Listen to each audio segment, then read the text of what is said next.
comentários aqui, gente. Muito obrigado pela participação de vocês. Mas, Daniel, a gente precisa entrar num assunto aqui que é, no mínimo pantanoso. No mínimo preocupante. Muito pantanoso.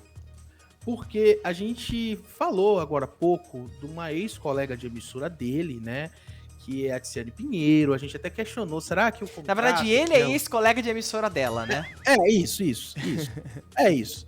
Ela continua lá, ele que foi embora. Eu até perguntei, será que o contrato dela é parecido com o do Faro, que não tem multa e tudo mais? Mas o meu ponto é, Rodrigo Faro deixou a Record, não está mais na TV aberta, falaram que ele ia pro SBT, nunca mais ninguém falou sobre esse assunto. E depois disso, acho que fica um pouquinho mais arranhada a imagem dele, hein? Fica mais arranhada, porque a gente sabe que aquela situação onde o Rodrigo Faro vazou ali, ele perguntando a audiência durante, né, a homenagem ao Gugu, pegou muito mal. Falam, inclusive, que esse teria sido um dos motivos pro público pegar ranço dele.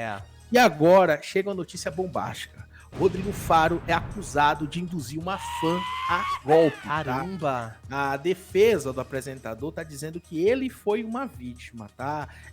Daniel, tá correndo na justiça, então, essa ação por suposta propaganda enganosa. A reportagem do Splash Wall teve acesso aos autos do processo e traz os detalhes da luta, digamos assim, na justiça, que está tramitando no Juizado Especial Civil de Itaquera, na capital paulista. O que aconteceu? Uma mulher está acusando o Rodrigo Faro, né, que é atual de uma marca de soluções financeiras, a induzi-la a um golpe. A empresa prometia o recálculo de contratos de financiamento veicular com redução de juros abusivos. A pessoa que está movendo o processo contra o Rodrigo Faro conta que adquiriu um carro em 2020 por meio de um financiamento. E após se deparar com as propagandas da marca, que foram impulsionadas, claro, pela imagem do Rodrigo Faro, ela decidiu contratar os serviços da empresa que ele estava divulgando. Que usava a imagem dele como garoto propaganda, né? Exatamente. Ela argumenta que a confiança foi reforçada pela participação de uma figura pública como o Faro, cuja imagem trazia maior credibilidade ao negócio. Ela disse que começou a realizar pagamentos mensais do financiamento recalculado diretamente para a empresa. E conforme o contrato, ela deveria gerir os valores pagos para quitar o financiamento, abre aspas. A autora é uma pessoa de idade, ela confiou na palavra daquilo que o Rodrigo Faro estava falando. O Rodrigo Faro tem uma participação sobre isso, porque está colocando o rosto dele, utilizando a influência dele, confiando na palavra dele. A responsabilidade está baseada no Código do Consumidor, é o que diz, essas aspas aí, da advogada da cliente, a Natália Dutra Braz da Silva. Entretanto, a consumidora teria sido surpreendida com um mandado de busca e apreensão do veículo, decorrente de um processo movido pelo banco por conta de um não pagamento do financiamento original. Para tentar evitar a perda do veículo, ela realizou um empréstimo para quitar a dívida com um banco. Nossa, que bola de neve! Virou uma bola de neve sem fim. A ação busca a restituição, então, dos valores pagos à empresa que teria aplicado esse golpe e indenização por danos morais, e o valor total pedido aí pela espectadora é de quase 60 mil reais. Ela também pede que seja anulado o contrato com a empresa de soluções financeiras, e a advogada da cliente fala novamente, abre aspas, houve busca e apreensão, ela passou por um constrangimento, ela teve que realizar um empréstimo bancário e a gente está cobrando o valor dos juros desse empréstimo, o pedido de dano moral e os valores pagos à empresa.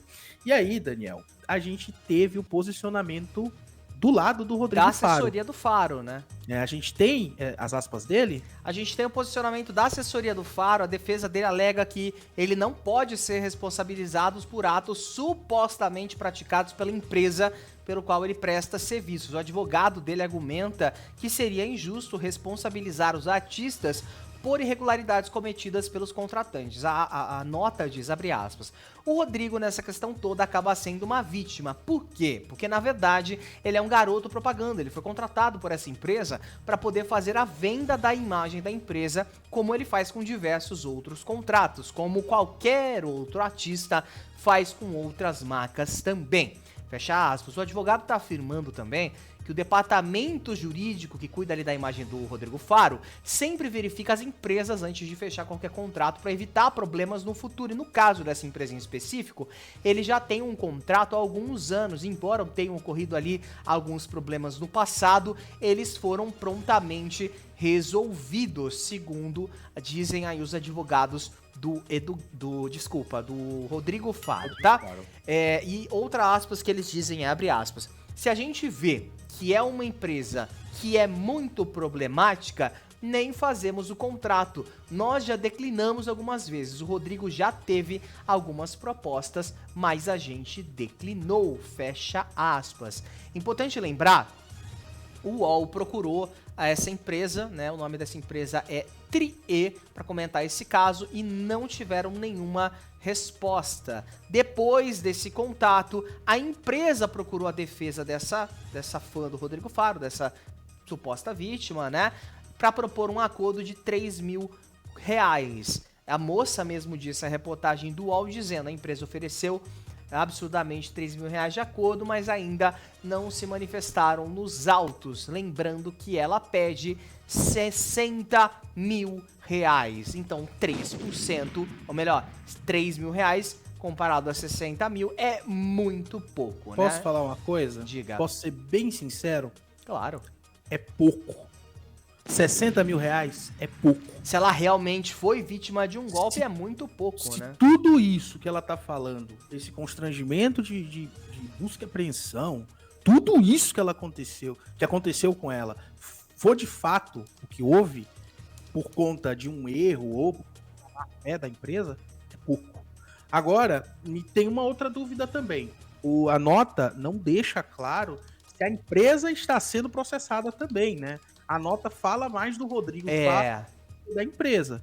Temos que ver isso também, porque eu acho que caberia um processo contra a empresa, talvez contra o Rodrigo também, mas se esse golpe foi dado... Suposto golpe. Esse suposto golpe realmente aconteceu, né? Se essa situação, de fato, prejudicou essa pessoa dessa forma, R$60.000 é nada, é pouquíssimo.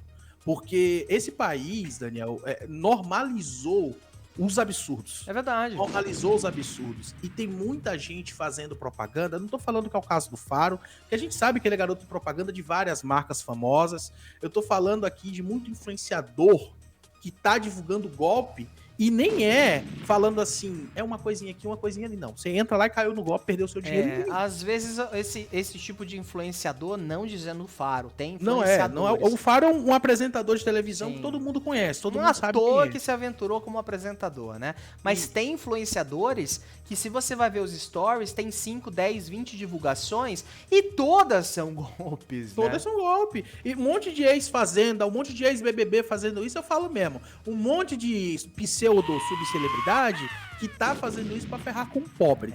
Então, assim, eu acho que falta legislação. Eu bato nessa tecla mais uma vez. Falta uma legislação clara e que puna de uma forma séria essas pessoas que divulgam golpes, até para coibir as empresas que usam imagens de outras pessoas de má fé, né? Porque a gente tá falando aqui de quem divulga, mas o criminoso que tá por trás e que tá fazendo investimento para pagar para esse influenciador fazer essa divulgação, a gente nem sabe quem é o rosto. Ele não se suja, ele não aparece, ele tá escondido em uma ilha, né? Paraíso fiscal. Então, realmente, o Brasil, assim, tá abandonado, ao que parece, largou de mão e não acompanha a velocidade como a internet reproduz as novidades. As leis estão defasadas, eu acho que é esse o ponto. Né? E agora o Rodrigo Faro luta na justiça aí para provar a inocência dele, enquanto do outro lado essa senhora, né, que supostamente caiu num golpe, tenta conseguir esse dinheiro de volta, mas eu reforço, né, não tem na nota se a empresa também foi processada, ou se foi só o Faro, ou se foram os dois, né, mas claro que se a gente tiver alguma atualização, a gente traz isso aqui, porque realmente é uma situação muito séria e suja a imagem, né, do Rodrigo Faro também, e principalmente prejudica uma pessoa, porque você tomar um empréstimo num banco com juros abusivos do jeito que tá, né, para poder quitar uma dívida de algo que já era seu, que você já estava financiando, pô, imagina a dor de cabeça que essa senhora passou, imagina o estresse, eu acho 60 mil pouquíssimo. Uma grande dor de cabeça mesmo, qualquer novidade a gente vai atualizando aqui no nosso Papo de TV. Ó, um beijo, Sônia Agostinho, que tava comentando aqui, falando que há muito